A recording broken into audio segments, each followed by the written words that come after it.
Hey, what's going on, everyone? So we are now in February, week one of 2020 of our TCW Challenge series. Now, again, we are going to start off with pre-show action, three matches, two tags and a singles. Now, the first thing I wanted to point out is in January, without house shows, we made a profit of $1,034. Now, each house show, I think, brought anywhere between 3 to 5 thousand. So we have our show on Tuesday.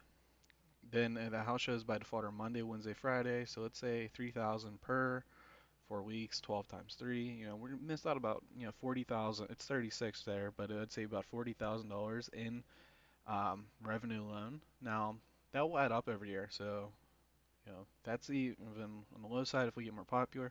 Probably looking at $500,000 of profit we're missing out on.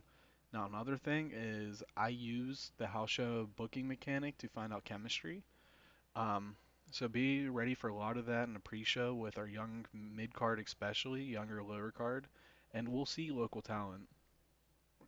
Now, with our first pre-show action, is we have Public Enemy and Guillotine, team up versus Sergeant Bubbly West and Desert Storm. Now, it's just to see if it works. We have Public Enemy number one and a prior thug. Makes sense. Didn't roll good chem. So we're going to stay away from it. Now, Desert Storm, Sergeant Bubbly West. I bring those two in the silencer as like a militia with Doc Hammond and One Man Army as well. We obviously have a ready-made angle there. These are just local talent. Seeing if they roll good chemistry, because if they roll good chemistry, I can sign them later. But I think that is something where I want to do local showcase. It's one of the challenges where we hold like a local showcase. We go to like four different regions and we'll sign some people from that. Now, again, just getting everybody an opportunity. These don't really matter. So right after that, we have Jeremy Courtney defeat Dean Daniels. Jeremy Courtney's a younger guy. I think he's 27, 28. Defeats Dean Daniels, ring general. Just pre-show action. And in our pre-show main event, we have Jalen and Joey versus Harvey and Duke. Harvey and Duke, bad chemistry. Again, that's good to know later down the line. And Jalen, who I would say Harvey is the most ready to be called up because he's really just missing the mic skills. Puts on the best performance. Now, and the first thing on the actual show is we have Fred Shore picking up a huge win, this time over Mark Speed. And for this is just get Fro, pretty big win. His popularity went up to 16 average, 21 Midwest, and then 37 Southwest after losing to Greg Gage, which went up. Um, so hopefully this gets him a little bit bump. Again, I think the floor is mid-card babyface. The ceiling is figurehead. First with Gary the Entertainer, the ceiling was upper mid card babyface. The floor was opener kind of guy, so had to do the smart thing. Following that, we have Dr. Love again, just kind of messing around. Like, yeah, I'm not a fan of this angle too much. It's really just to get all the parties involved. But with Freddie, I've always kind of booked Freddie as like a pimp or as a porn director. I mean, that picture kind of gives it. And Matt Hawking is dating his sister. I think there's, obviously ready-made potential there. And then, Danny Funzarelli's nickname is Dr. Love. Makes sense. Um, this is really just to get all the parties involved. Now, one thing I do want to point out when I talk about these pictures, because Matt Hawkins is also different. If you have like, and if you like any of the pictures that you see, since this wasn't shown in the New York City Wrestling Series, let me know. I can add them to a link or something, and I can show you where I got them. The Grey Dog software forums have a bunch of them. I went through when this game came out, admittedly, actually before the game came out, when it was still in the demo phase, and downloaded a bunch from 2013, 2016. There was a great gift pack, so that's why you see in Aaron Andrews' picture, it's a TCW logo behind them. A lot of these guys on the forums busted their ass, so power to them. Hopefully, if you don't want me to use yours, and I am, please let me know. I'm happy to remove, but I can't thank anybody enough who spends the time doing it because that is absolute insane artwork. Following that, we have Greg Gage picking up a win over Bart Biggins in a really good match. Now, Greg Gage, every match he's had has had to steal the show as the match aim. With the TV title, I think that's just organic and natural. If we had like a wild brawl, which we have to have that aim, Greg Gage would fit that as well. But I'm thinking like a Mighty Mo if a T-Bone or ever TV champ, a wild brawl for them would be perfect. We have Greg Gage, trying to find his character versus Jay Cord. Jay Cord to me is the son of the legend Ripcord, who is a wrestling god and wants to succeed his father and be better. Um, I guess a lot of people say Randy Orton for Jay Cord, but his dad would be more successful in Cowboy Bill Bob. Greg Gage, his dad, Sam Keith, one of the best to ever do it. Now, Sam Keith is a little bit of a tragic story, but has a redemption to it, where apparently he was like an alcoholic in game. Um, so what we can do is let's pull up Greg Gage and Sam Keith's profile at the end. I'm gonna make a mental note so we can kind of go over that. And let me know how you guys book Greg Gage over Sam Keith, um, or not over Sam Keith, over Jake Ward, just to again see what everyone else does. We have Human Arsenal defeating Cyclone and mid card action. Just again, Human Arsenal needs a win, a couple wins. We're kind of setting him up for a TV title contendership now. He's 2-2. The two people he lost to are two of our top four, our four pillars, so to speak. So obviously, and he has 62 popularity. I think him and Greg Gage would be a great match. We have Tana the Mighty Mighty Mo saying that if they do not win the tag titles at the pay-per-view, they are willing to disband as a tag team. Now, this is a thing where you guys already know the outcome based off that. Um, the fans, quote unquote, wouldn't. Um, I don't think the parts, I don't think the sum is greater than the parts. I think Tana detracts from Mighty Mo. I think Mighty Mo, for our story, makes sense to push him as a solo act, and I'm excited to do that. We have Dazzling Dave Diamond pick up a win over Yuri. Yuri, um, we're getting him experience, getting him on the show is important. No popularity stars like fives across the board, so we're really just trying to build up the popularity. Even just losing and being a solid match will help that, and over time we'll figure it out. Then we go into Roderick Grimace and Joshua Taylor defeating Ed Stone and Eliot Thomas, when Roderick Grimace actually pins not Eliot Thomas but Ed Stone with a brainbuster suplex. Eliot Thomas the weak link in the match, but not by much.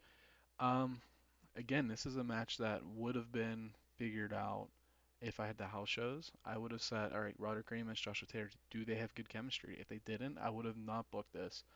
Do Eliot Thomas and Ed Stone have good chemistry? If they do, then guess what? I have new champions down the line. All that. Now, this isn't the end of the program. It's just showing the united front of Roderick Grimace and Joshua Taylor. Sammy, or not Sammy Bach, Troy Tornado and Jeremy Courtney backstage set an ambush on Public Enemy number one. This leads to Sammy Bach intervening, kind of pushing it aside, breaking up, and him and Tornado, wow, I just made up a word, decide to fight off in our main event. Then we have Wolf Hawkins has a rebuttal to Aaron Andrews last week. Aaron said that Wolf has only been a Tommy Cornell protege, wannabe, whatever you want to be. Wolf, inherently very dismissive of character. I also compared him to Randy Orton, I feel like. Um, I wouldn't say that, kind of. Wolf gives off a very dismissing promo of Aaron Andrews, says he's never been impressed with him, no style or substance. Now, Aaron is the first graduate of the TCW dojo, so I have an idea for that next week. I'm actually, I'm actually pretty excited for. I literally just thought of it, thinking the TCW dojo. And in our main event, not main event, semi-main, we have One Man Army defeating Eddie Chandler. Now, if you remember, One Man Army was beat up 2 weeks ago by the Syndicate. Makes sense for him to come back to try to fight him. In the post-match, though, it's important where T-Bone Bright runs down, saves One Man Army from the Syndicate beatdown, effectively giving his answer to the Syndicate of if he will join them or not. This isn't a Will Hobbs joining Team Taz thing. This is T-Bone planting his flag on the babyface side with One Man Army, and by um, alliance with Aaron Andrews, not in a stable or anything, but allies. Um, and we are establishing T-Bone as a now upper mid card babyface potentially. Now in our main event, we have Sammy Bach defeating Troy Tornado by pinfall. Um, doesn't help the case for Sammy Bach to be world champion. Let's see what. So, all right, inconsistency, declining physical ability. Um, so what that says to me is Sammy Bach, if he becomes world champion, don't look for it to be long. I think that ship has already sailed. Um, Still potential though. I mean, it's a great story. Um, Guy's 41, tail end of his career, and he's gonna put it all on the line. He's gonna go all the way out there to finally get his moment. Does he get it? Does he not? And definitely this year with needing all new champions, I mean, that's the ready-made story. Now, after the show, we'll check Fresh Shores popularity. I didn't book Seth Whitehead this week. Again, 4 matches in January, 4 wins. I think taking a step back maybe from him until we have an angle for him or something makes sense. Okay, so those guys left GSW. Doesn't really apply to anything. I'll also try to keep up with the game world to see what's going on there. So we're gonna look at Frost Shore's popularity.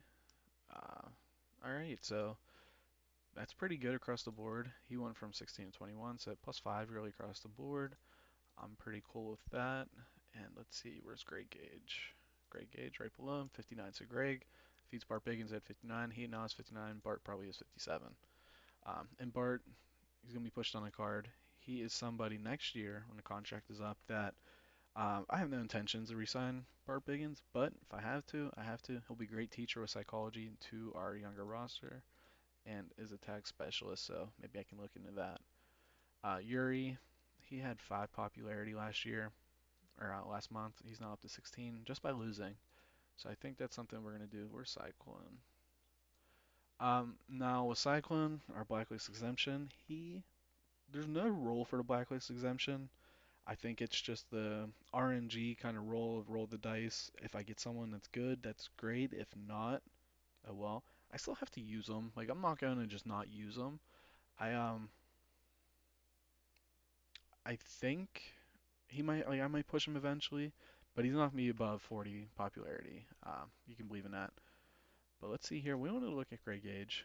Greg Gage is the son of legendary Sam Keith, and his twin brother is Matthew Keith. Greg stated he prefers to use his real name purely because the alliteration sounds better, and his dad has no problem with that. Greg's early career was in Japan, GCG, working with MAW. Um, he became a better worker, joined TCW in 2018, so obviously being positioned as one of the stars of the lead company over the next decade or so.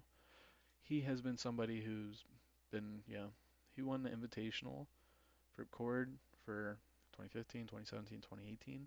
That's immaculate. So, when we look at J Cord, I think I've always wanted to book like an ally of J Cord, Greg Gage. They're roughly the same age, with Greg being a little bit older. And when I look at Sam Keith, the one thing you will notice is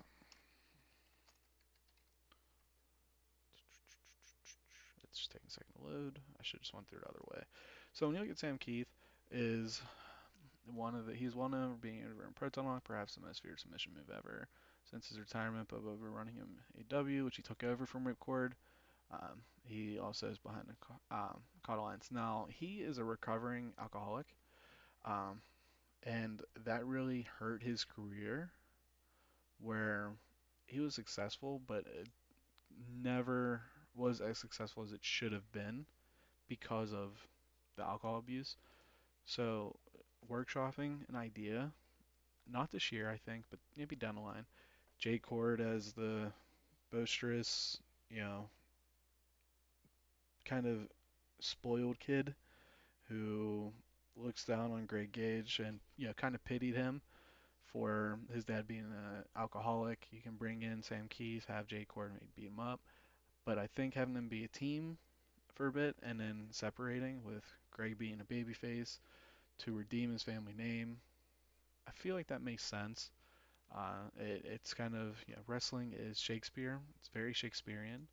Um, so that's something I'm thinking about down the line. I guess a little sneak peek, but not in the cards right now. I will be first to say that. Ed Stone, not good momentum. Interesting. Interesting. Let's look at Roderick Grimace's popularity before I let you guys go. So 46, he get the win over Headstone, but his popularity doesn't change. Neither did Stone's. Okay. Weird. Nonetheless, that's gonna be it for this show. A little bit longer explaining. I like doing the 6 to 8 minute videos as well. So for that to be next week, and then pay-per-view maybe around 10. We'll see. But it's been real. We'll talk to you guys next time.